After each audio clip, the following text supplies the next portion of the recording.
deeper inside you to find that method, that mode that wants that hunger to survive, just to ride the grind, to take it the way you gotta take it and never stop. I came to win, yeah, I came to win. I came to win, yeah, I came to win. I came to win, yeah, I came to win. Can't no one stop me, yeah, bring it in. I came to win, yeah, I came to win.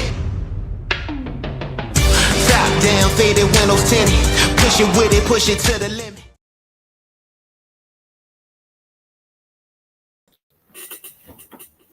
Welcome, welcome. Thank y'all for being here, and welcome to Life After High School series part 3. We are so happy to be in community with y'all, and we are going to get this thing kicked off. First, I would like to give an overview of our African American Scholars Project, which is the reason why y'all are here this evening. The African American Scholars Project was launched in 2016 by founders Dr. Maisha Beasley and Ashley Carter in response to the needs of the African American student population in the Livermore Valley Joint Unified School District. The program is expanded to serve the needs of Black students in Cupertino, Dublin, and San Ramon. And the program is founded on Dr. Tara J. Yosel's cultural community wealth theory, which empowers students of color by focusing on the students' assets, skills, and dispositions from their families, communities of origin, cultures, and personal experiences. By this foundation, AASP seeks to address issues of disparity around college preparedness, improve feelings of belongingness and self-esteem, and increase high school activity partnership as a result of a community belonging and a more accepting campus climate. So again, thank you for being here, and let's get started.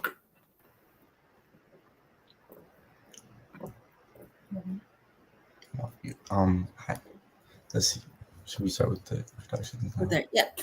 So I also have my co-moderator here with me this evening, Corey Robinson, who was one of our African American Scholars Project interns at California High School and is from the Bay Area. Corey has lived here most of his life and spent some time in Texas, plays soccer, and will play college and soccer in the fall. This is also Corey's second appearance with us hosting the Life After High School series. So thanks so much, Corey, for being here, and I look forward to co-hosting with you tonight. Absolutely. And then this is Miss Courtney, as we all know her at ASP as Auntie Court or Miss Court, but also let's see. She's been an ASP facilitator for 2 years and has a professional background in human resources and leadership professionally. She enjoys her work, but to her, this work is where her heart is. And it shows with how she treats all of us, like as it says, like an aunt. Thank you. Okay, and so we will jump into this evening's series. Thank you so much, Corey, for that. I don't think I said that. And we have a wonderful host of panelists for y'all tonight, Black entrepreneurs that are here to talk about their journey. We'll start with Roderick Cooper. Roderick is the owner of Rebuild Green in Palo Alto. His company specializes in deconstruction services, which is the art of dismantling structures and donating them to local charities to minimize useful building materials going into our landfills. Thanks for being here, Rod.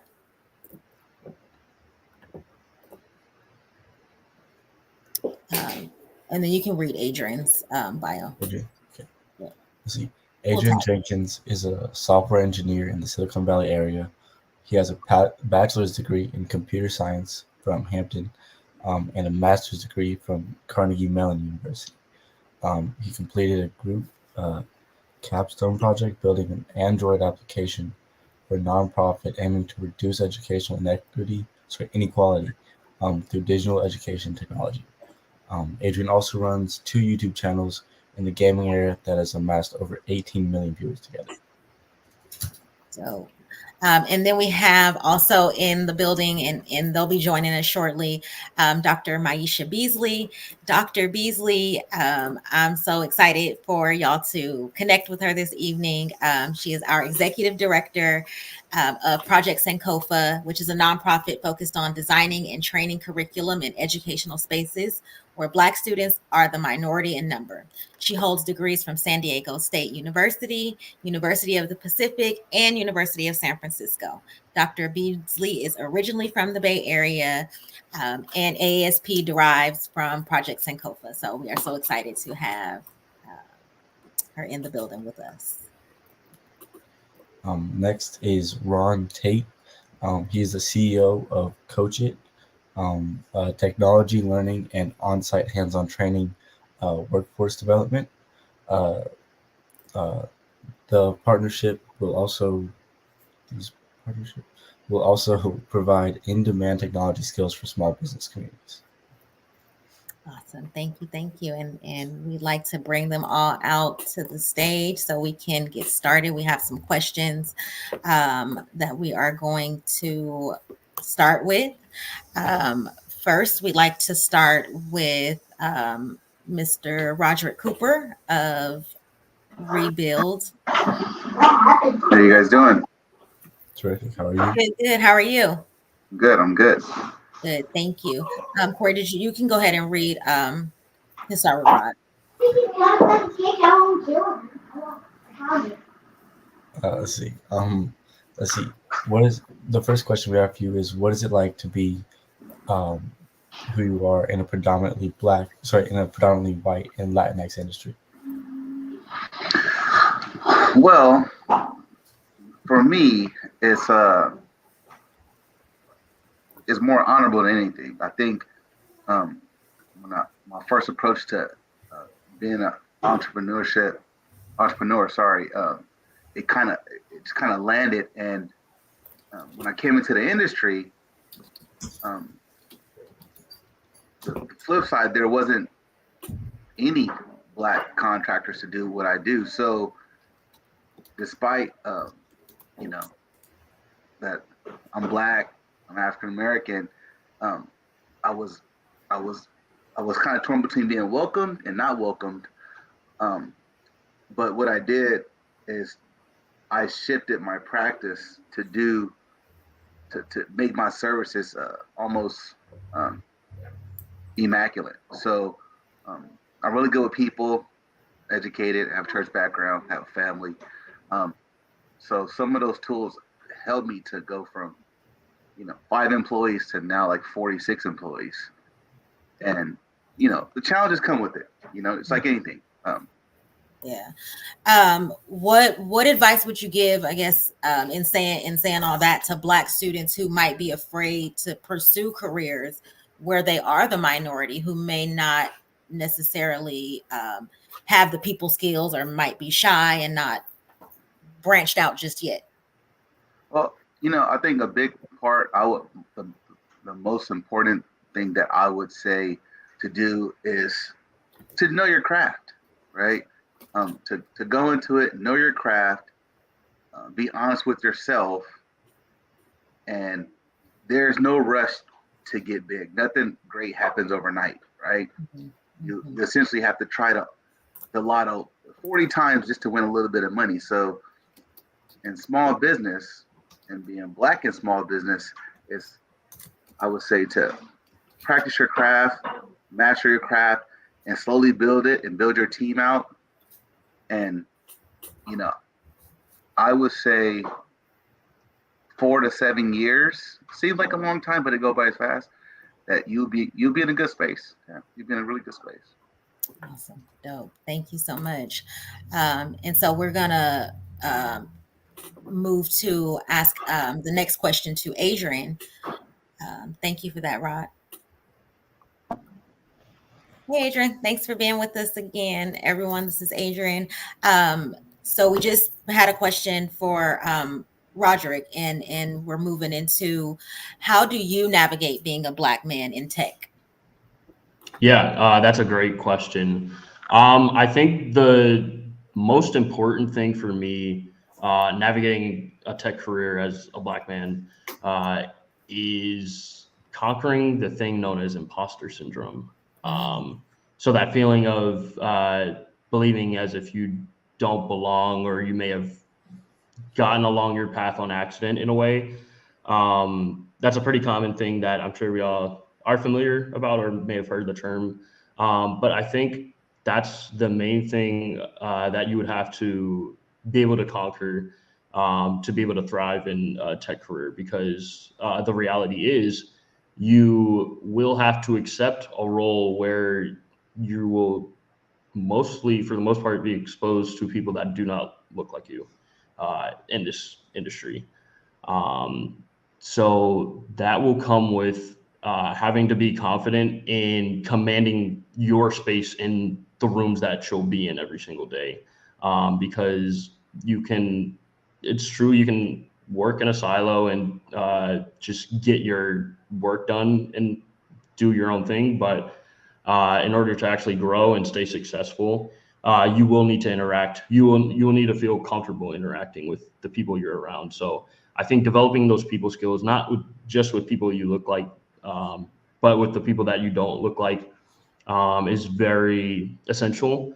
And I think that comes with confidence. And I think so. An equation I kind of have for confidence is expertise plus communication skills. So as Roderick touched on, knowing your craft, I think that's essential. Because when you know your craft, you can have competent conversations on a regular basis with the people around you, and that's how you'll be able to connect with individuals that you'll be around majority of the time. Great. Thank you very much. And then the next question we had for you was more about your YouTube journey and how any significant experiences from that venture have shaped Yeah. your life. Yeah. So I guess, yeah, kind of completely unrelated to my tech career, I do have 2 YouTube channels that I run in my spare time. So that started as a hobby for me. I was 13 years old. So growing up, into video games, I created YouTube channels. Well, it started as one, but later on the second channel came around. But I did YouTube channels for gaming related content. And I think the biggest thing I learned was, well, for one, I think it was a variety of skills that kind of came along, so such as on-camera presence, captivating an audience, and then even a lot of intangible skills like video editing, Photoshop, things of that nature, that I haven't really been able to, I guess, use in my actual career. But I think the overarching skill I learned was, as I just mentioned, those communication skills and those people skills, and I guess having a charismatic persona. I think that also ironically came in handy in my tech career as well. So I think that would be the best, the most significant experience I may have taken away from, I guess, my YouTube journey. Great. Thank you very much. And then the next panelist we have to ask questions for is Dr. Maisha Beasley. Let's see. The first question we have for you is, what is it like running a Black-owned business, specifically as a woman, that serves Black students in predominantly white areas?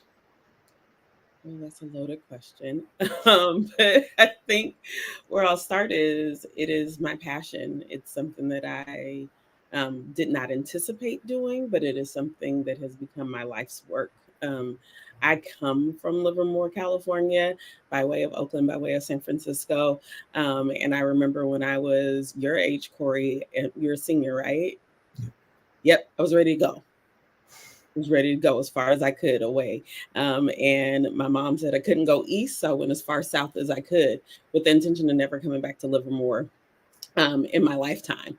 And as fate would have it, when I finished my doctorate, my mother was actually retiring from the same school district that I had gone to, that I was trying to run away from.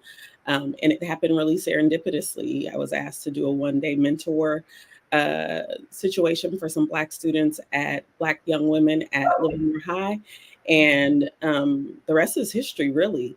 Did I anticipate it being a Black woman led, owned, and operated nonprofit? Not in my wildest dreams. I started my career in higher ed. I worked at everywhere from UCLA to St. Mary's College of California, and had planned on being a dean or a vice president of student affairs at one of those colleges one day, not leading a nonprofit. I'll say that the mission, right, is to have freedom. Freedom in our minds, freedom in our bodies, freedom in our pockets. The freedom in our pockets hasn't quite happened yet, but the freedom in our minds and in our bodies to be able to see other Black women, get to work with other Black women day in and day out, and do work that matters with students like you, and the students that we've served for over 7 years, has been one of the greatest joys. It is not easy. It is not for the faint of heart. Oftentimes, as a Black woman, loans, grants, funding is not available for us in the same way that it's available for nonprofits that are Black man or BIPOC man identified, owned. But it doesn't make it any less powerful when we see students like you and students that we've seen graduate from Berkeley and San Francisco State and San Diego State over the last 7 years go out into the world and make a difference. That's been the hugest benefit and why we continue to do this work. Great, thank you. And you kind of already spoke to this next question, but the next question is, what challenges have you faced serving Black students in predominantly white areas? Yeah, the money is always going to be money, but I think one of the things that has been the most challenging for me is to see that the same thing that I experienced, we won't talk about how many decades ago, so don't ask, in schools in suburbia are still the things that you all are experiencing today. I think that's disheartening, but there's also promise in bringing Black students back around after they've graduated into the teaching space to be representatives of Black folks, and so that students of color can see themselves represented in middle and high schools and even elementary school in the next 7 to 10 years. So that's why we're creating this Black Educator Pipeline. It's not for naught. It's just not to come in and hang out with y'all every other week. It is really to inspire education and educators, future educators. So the challenge is really what we're making a benefit. The other challenge I would say is we only get to see y'all every 2 weeks. And that's really it. We're grateful that we get to build the relationships that we built with you all, but we would love it if we could see y'all every week. I think the last challenge I would mention is that it is hard to manage remotely. I'll just be honest, it is hard to manage 13 staff members remotely, but I think we make it look easy, especially when we have programs like this, Life After High School series premiering on YouTube. I am overjoyed and so proud of our team. So nothing is a challenge that isn't really a benefit. Great, thank you very much. Love that advice too. Nothing is a challenge. Okay, and then we will bring Roderick back and Adrian. Hello, we are all here. Thank y'all again. Yeah, no problem. Yeah, it's good. So we have some distinguished questions from some of our student interns. Corey, I'll let you take ownership over student questions, but I did want to ask if each of y'all could answer this question. How do you navigate microaggressions from non-Black peers when your skills, knowledge, and education are questioned? All three of y'all talked about being minorities in your field, or so I would love to speak to that to the audience as well. And I can repeat the question if needed. I'll start and then kind of repeat it as I answer, if you don't mind, Courtney. So how I deal with it is I make them call me doctor. Generally, I don't give a damn about it. Um, I don't call me Maisha. I'm fine with that. But when the microaggressions, especially when dealing, and I'll tell a quick story. So when we first started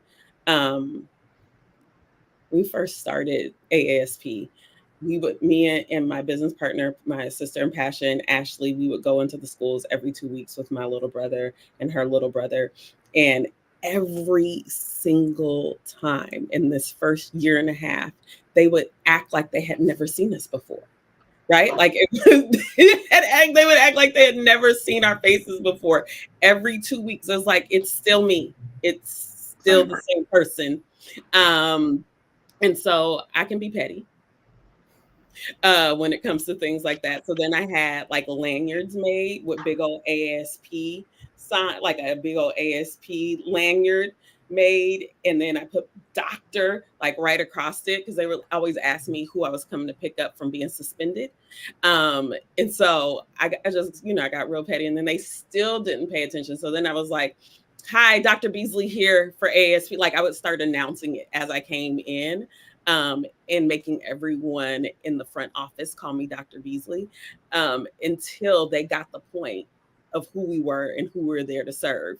And it became, and my little brother being who he is, he was like, well, we'll bring them donuts, right? Like we'll kill them with kindness.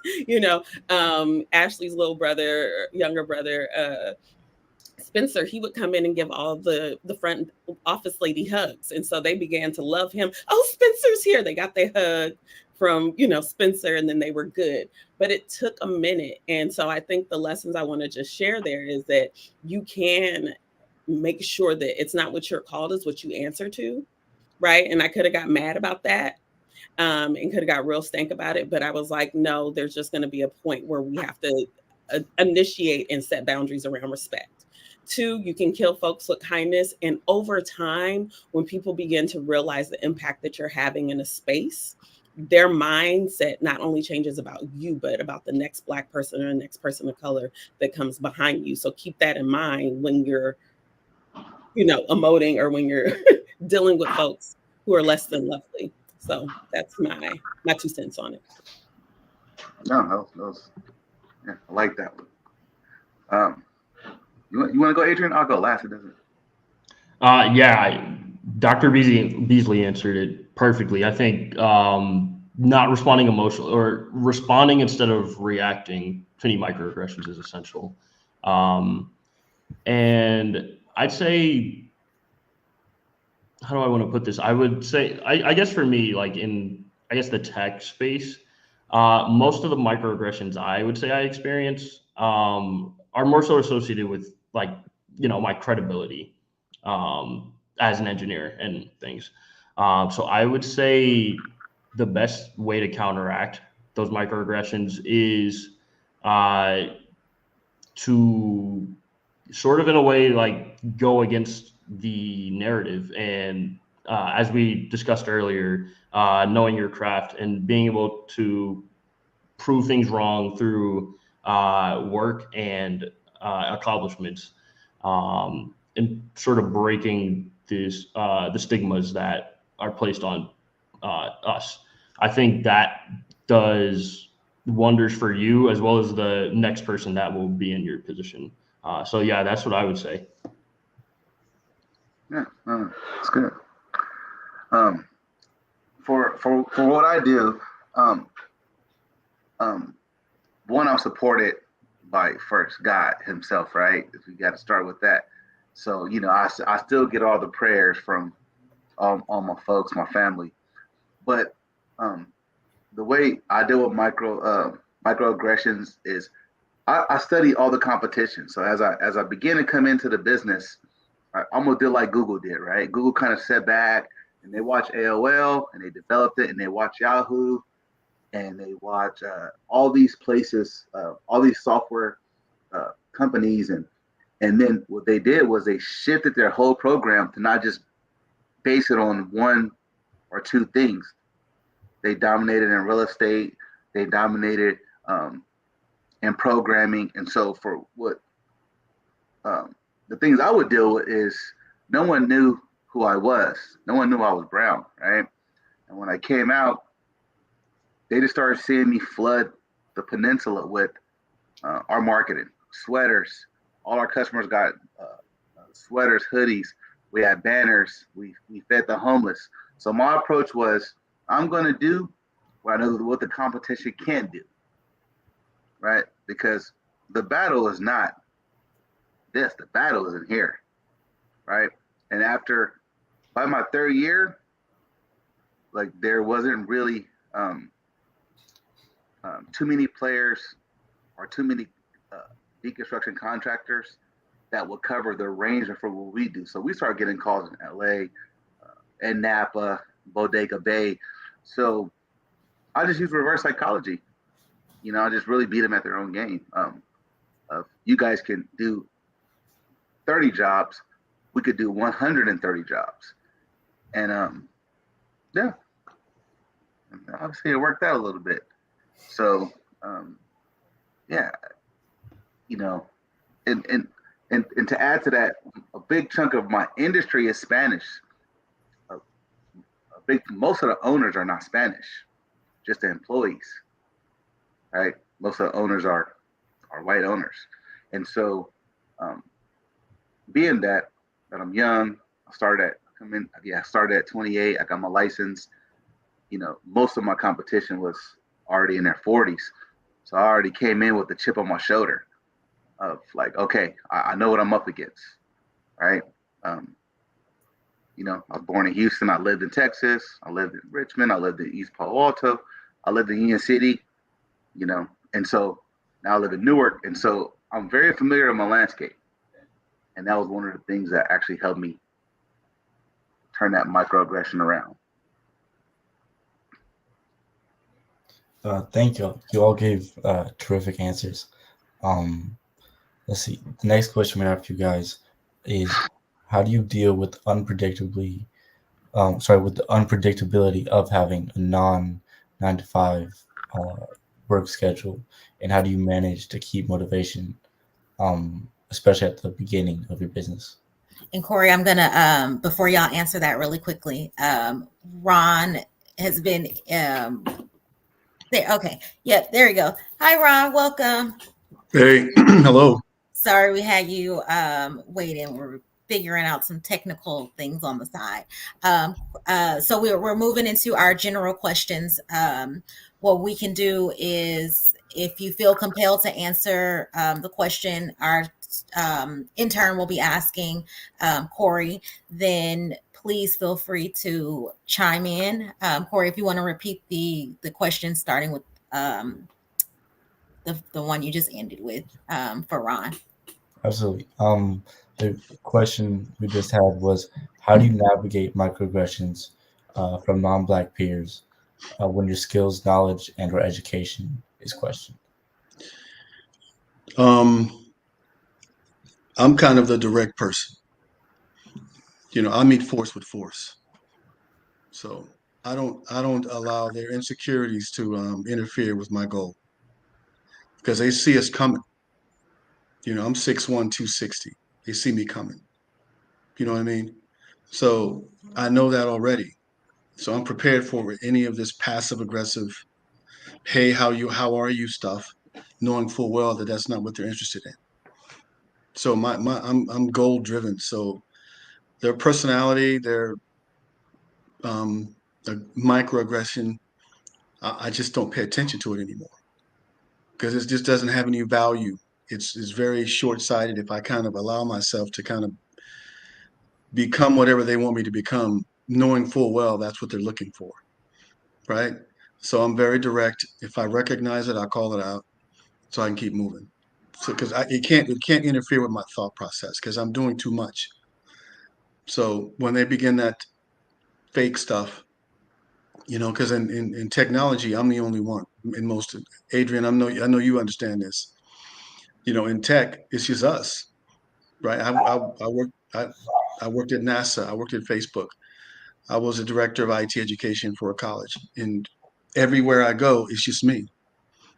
So I'm not going to apologize for being me anymore, because they're not doing that, and they have a peer group, which a lot of times we don't. So when that isn't, and when that is in fact the environment that we're in, I got to stand up, because if I don't, no one else will. So as an older person, I'm just going to come.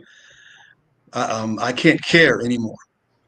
You know what I mean? My feelings are never involved. It's Yeah. never a part of who I am at this stage. It's just business. And if it's no longer business related, then I got to move on. Hmm. Speak. Thank you, Ron. Thank you. Thank you. That was some dropping gems for us. Okay. Actually, I'll go, Corey, and then you can finish up for us. How do you deal with, and this question is for all our panelists, how do you deal with the unpredictability of having a 9 to 5 and manage to keep motivated at the start of your business? Who's this for? Any of us? For it, yep. If you feel compelled, you have advice, feel free. Yeah. I'll let you guys go first. I can go. So, the 9 to 5, right? I've been in retail most of my life, a little bit of banking. And so there's higher risk and no reward. Self-employed, higher risk, maximum reward. And I knew that in the first year. So come from a Best Buy Circuit City system where you kind of capped out maybe $100,000 to where, in the world of construction, it's really up to you. And so if you can't motivate yourself so you can have a great life, no one's going to motivate you. And so for me, that was it. It took the first month of me starting my business, and I went 3 or 4 projects. I said, 3 or 4 projects is what I make in a year being in sales. It was no turning back. Yeah, I was a teacher in high school. I coached high school football and basketball in Hayward. And Tennyson High, you might know that from Union City. So we played Logan, actually beat him. So, but I have a real simple approach. I'm just trying to win. So it's not personal. My people at this stage is what's more important to me than the outside noise. Because as an engineer, because I went to the Navy for mechanical engineering, and I got out, didn't want to do it. So I went back to school, became a teacher, and then I realized that it wasn't enough. So I got back into tech, but this time in leadership, so that I can actually make a difference. But even with that, it wasn't enough, because the people that were going to these schools were getting ripped off. And I said, well, I got to start my own thing. Well, when I started my own thing, COVID happened. It shut it all down. But my purpose was more powerful than my no, So my no could have been anywhere in between. I can go get a job making 150, 200 grand in some company somewhere, having to deal with a lot of bureaucracy and paperwork. But my purpose is bigger than my no, or my yes, when it comes to being offered programs or money. So even at this point right now, I'm building a software solution that's going to become its own online school for the benefit of skill development, because I'm driven because I'm trying to see us win.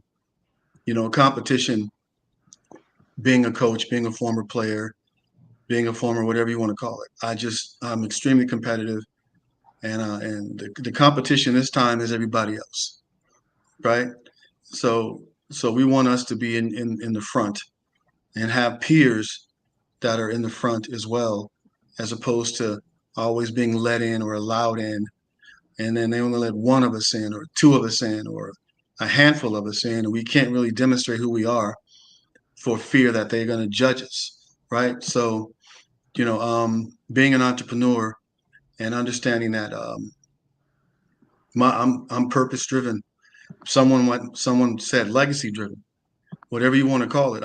The goal for me is to make certain that we are able to compete and fight in the industry that's going to make all of the money, which is in tech.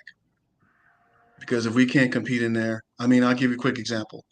I'm doing consulting from Bakersfield to LA, doing training.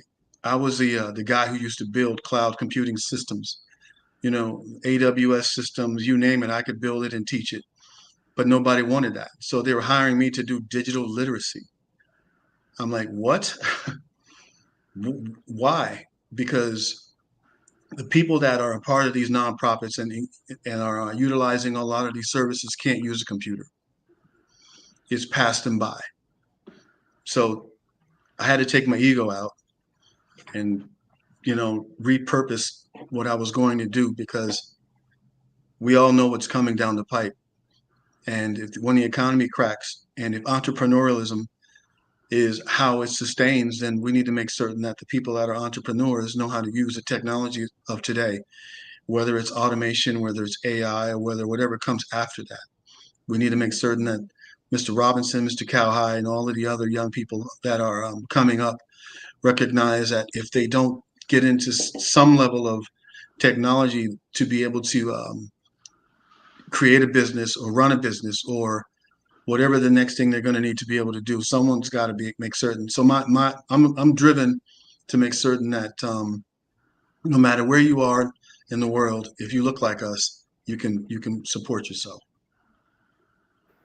Absolutely. Thank you very much. I just wanted to repeat so that people have some context, the bio that we have for you, which is that you are the CEO of Coach It, which is a technical learning and on-site hands-on training and workforce development organization. The partnership which they have also provides in-demand technical skills for small business communities. Yeah, thank you. And I'm one of the few people that I'm around that can do anything with a computer. I don't care what it is. I can program. I can also build. I can also fix. I can also train. But ultimately the goal is, like, for example, I'm teaching a class in QuickBooks tomorrow. I was in Bakersfield over the weekend teaching financial literacy to Kern County. So it's just, I don't care what it is, because I know it's not going to be AWS. It's not going to be cybersecurity. It's not going to be any of those other skill sets that I know how to do. So the ultimately that's, I had to scale back to reach the population, because a lot of these organizations just don't have it. Right. You said be versatile. Be versatile. You got to be able to pivot. Being an entrepreneur, Mr. Cooper recognizes this. He's done several different things. As an entrepreneur, you have to have several strategies, right? All of them some of them are going to be based on how much money you make. Others are going to be how much impact you have, right? But you have to be able to have and develop a strategy to do whatever your vision, however you see yourself, and be, it can't be, what did someone say? If you aim at nothing, you hit nothing. You know what I mean? Yeah. So just go for it. Great advice. Go for it. That's something we definitely preach to our students, is nothing that they cannot do. I do want to ask, just with time wise, specifically, Adrian and Dr. Beasley, how do you use social media for promotion in a way as to boost your following for your businesses and your YouTube and things like that?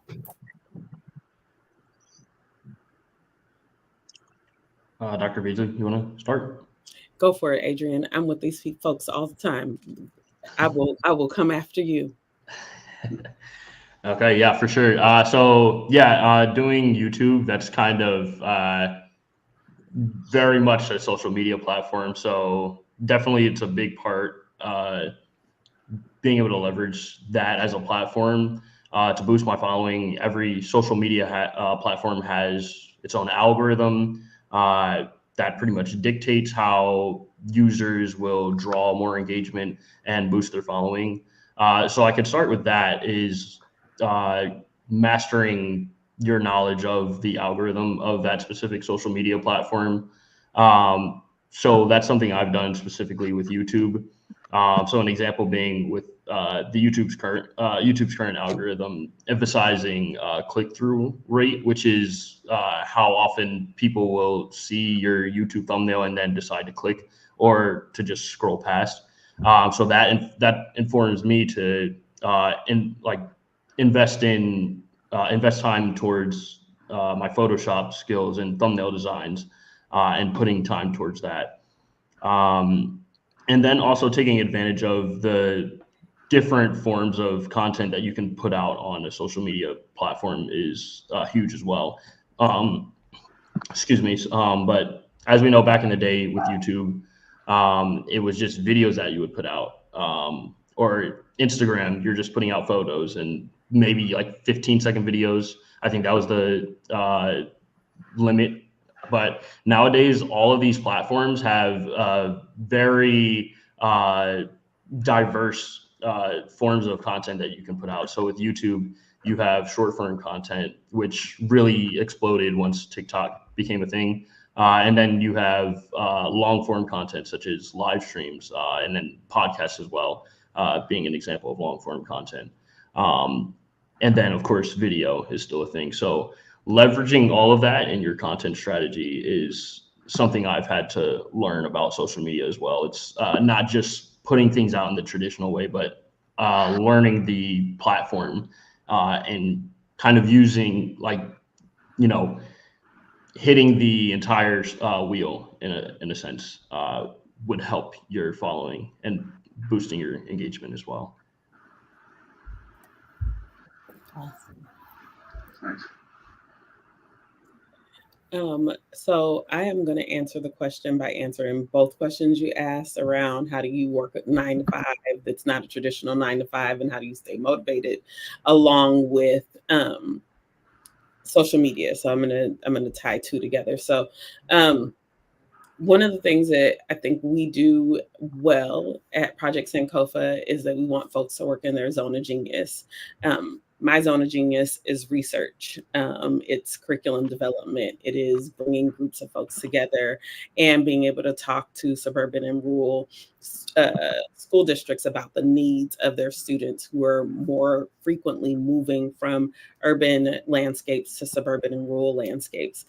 That's my zone of genius. Let me tell you what my zone of genius is not. Social media, YouTube, any of the platforms, not my bailiwick, not my slippery pig. I can't catch on to it. But we have hired and we have a team of folks who do this work really well, and to support them and provide the tools that they need to be able to do this really well is how we kind of keep our business moving. So can I answer metrics questions like Adrian and all the things he said? My eyes went cross, but I was like, this is brilliant. And I'm sure that Colleen, who is our creative director, is listening to every single moment and bit of it, and will take it, lift it, and use it for the purposes of Project Sankofa. I always say I like to hire people who are smarter than me, so that I can work in my zone of genius and they can work in theirs. And so from a social media perspective, I'm going to give Colleen George a big old shout out as our creative director, who makes all of this look so amazing and easy, from YouTube to Instagram to Facebook to LinkedIn. This is the work that she's been doing, and we're so proud of that work. And that's how we navigate the social media space as Project Sankofa, not on my own, and definitely not as an entrepreneur. Baby, I can't do it. Great. Thank you very much for your response. We'd like to ask Ron a specific question. You spoke about legacy and creating a pathway for younger people to enter your field. So we were wondering if you could provide any information about how people can access your classes and build their digital literacy. That's a great question. I don't have an answer today, because I'm in the development phase. Unlike Mr. Jenkins, um, I've had to also build my own courses, my own curriculum, my own technology um, process, because everything I had was high tech.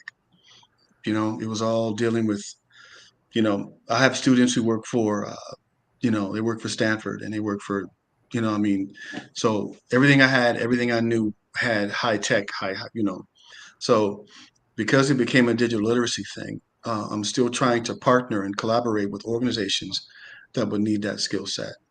I'll tell you a quick story.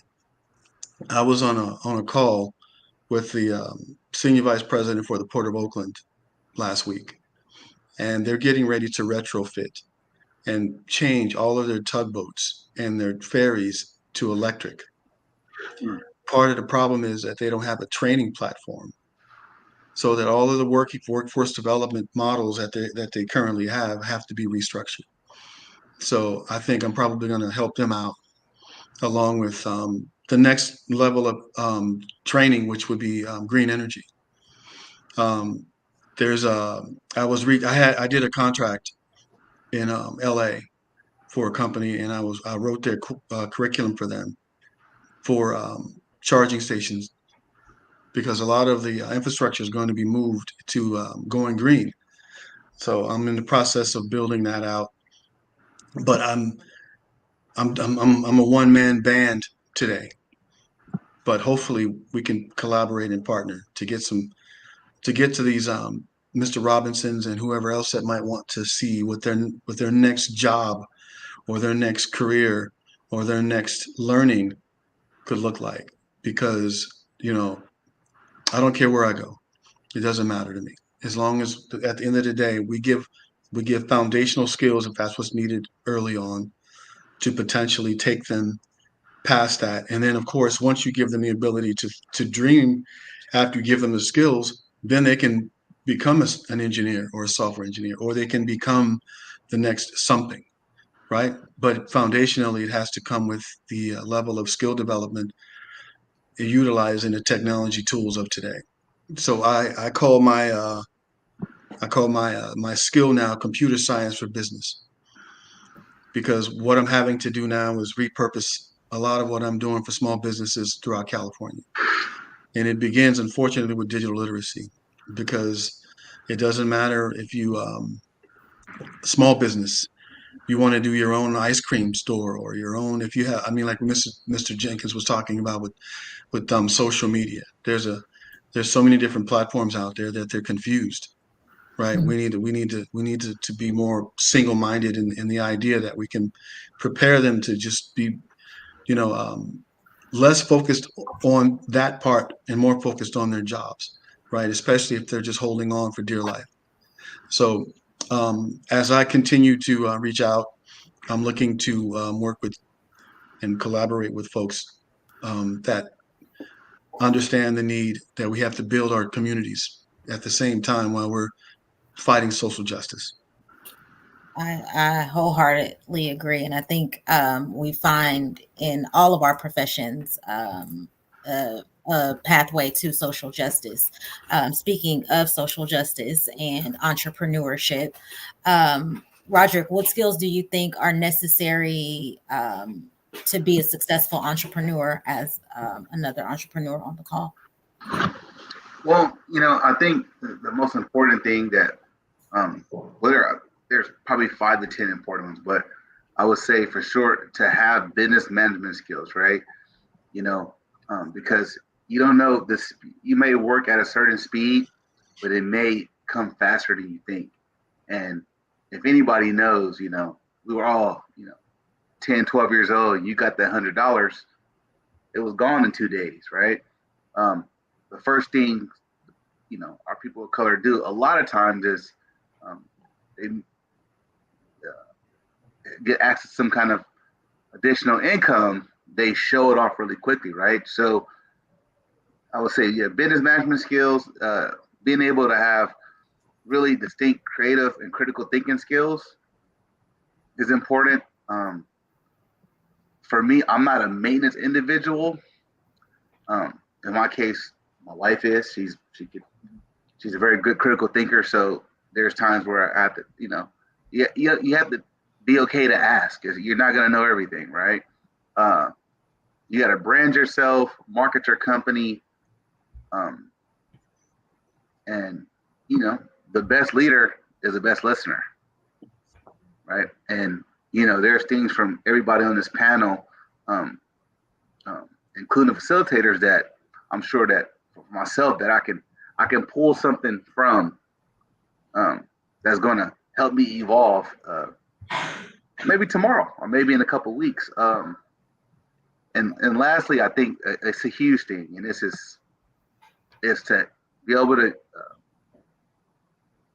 conduct your mental health and your stress management.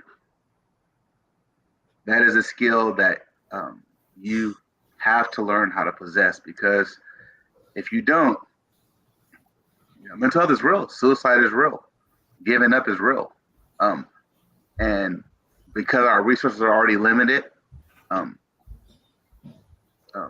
you have to, get a therapist if you have to. It's worth it, right? Reach out, to certain people in your community. But I would say those are the most important skills in entrepreneurship. Awesome. Thank you. And especially thank you for bringing mental wellness into the room. Mental wellness, as I like to call it, because I do advocate for that as well. Can I throw something out very quickly? Please. And you have to be okay with leaving people behind. While you grow, if they're not willing to grow with you, then you don't have to, because we all come from some level of bad neighborhoods or whatever you want to call it, right? And we all have friends and family in our lives that are going to be the first ones to tell you can't. That's just the nature of who we are. And so I would tell anyone, once you say yes, right? Once you say, I'm going to do this, then go and don't look back, and you're going to leave people behind. That's just the nature of becoming a success. And then surround yourself with people who are like-minded, that they may not see the whole vision, but they understand where you're going. And they will feed your energy and your spirit when you sometimes need that. Because we all got to have that one person to go, oh man, guess what? Or that one young friend, lady, you know what? And then we all have to have that. We don't need 10 of them. We just need one. Right. I love that. Sometimes you do got to let them go. Anyone else want to? I know we're about 5 minutes into time. I don't see that we have any questions. Corey, do you see any questions in the chats that we missed from any of our audience? I do not think so. Awesome. Then maybe let's move into appreciations. We definitely want to thank Corey first for being so gracious to host alongside of us. It's not always easy to jump in these type of platforms. And I'll pass the mic to you. And thank you to our panelists. Yeah, thank you very much for. Oh, sorry. No, go ahead. Yeah, I just said thanks for having me. Yeah, I just wanted to say thank you to Ms. Courtney for helping me. And I wanted to thank all the panelists for joining us and taking time out your day. Yeah, much appreciated. I appreciate young people more than words can say. Yeah. I was going to say, for those who are on the call watching, who might not be part of ASP, and for our panelists, this work is possible because of the work that Dr. Gert, soon to be Dr. Gert, and her team, the facilitators, Courtney Sinclair, who couldn't be on the call with us today, and Destiny, who had to jump off, the work that they do with over 150 students monthly at 5 different, and Nicole, how could I forget Nicole? at 5 different high schools where they are less than 3% of the population is nothing less than astounding. And so your ability to be on this call tonight is feeding into those 150, even if they're not in the audience today. This was birthed out of a workshop that came up where students were saying, like, what if I don't want to go to college? What else is available to me? And the students took this on. They produced it alongside our facilitators and the soon-to-be Dr. Gert for this time. And we have one more next month. So I want to appreciate the facilitators and the leadership of the soon-to-be Dr. Gert. And I keep on saying that because we are like weeks away from her being Dr. Gert. And this is her research. This is her livelihood. This is her work. The students, Corey, you all getting to see him is just one sliver of the amazing student populations we get to work with on a monthly basis. So thank you all for sharing your time and treasures with them because they are our future and they are so excited about the work that we get to do with them. So we appreciate you all as well.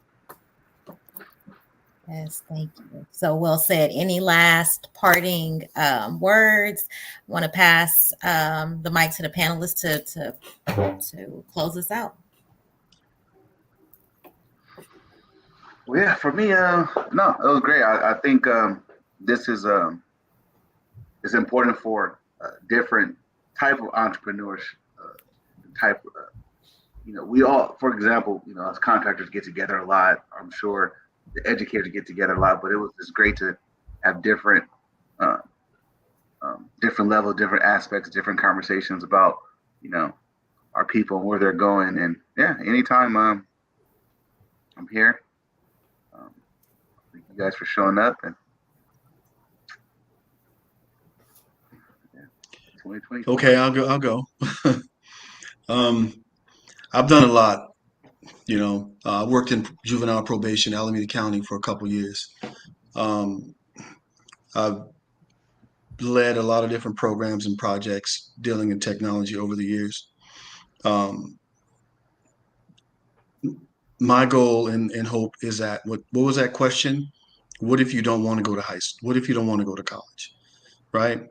We want to make certain, at least I want to make certain, that when those people show up at my door, we can walk them through, and when they get to the other side, they have a skill that they can go and grow into what they want to become, even if they can't see it today. So I thank you guys for allowing me to impart my little words of encouragement and insight. And I look forward to talking to you guys soon. Thank you.